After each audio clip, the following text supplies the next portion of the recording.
خدای من، بالاخره 5 شب کانال فردی 3 رسید. خیلی خوب، بزن بریم.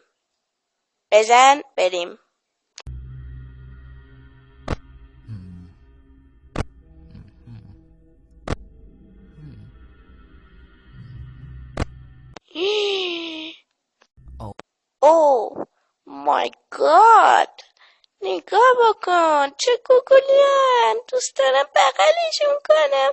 ای وای چشاشو نگاه، گوگلی چه خوشگله. میخوام باش دوست شم. وای ای وای. حوصله‌ام سر رفت. بعد کجا برم؟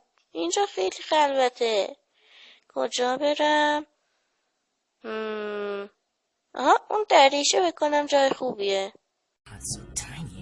اوه بسر اینجا چقدر تاریکه. اوه هی سلام، چطوری؟ اومده بودم برای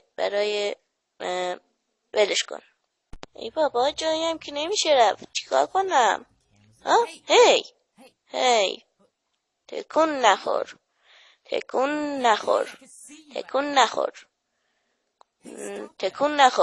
برو تکون نخور.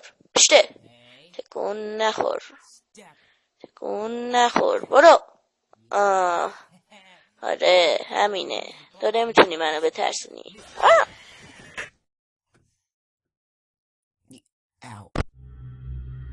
هی بچه ها، امیدوارم از دوبله من خوشتون اومده باشه. گوینده اوژن شادمان.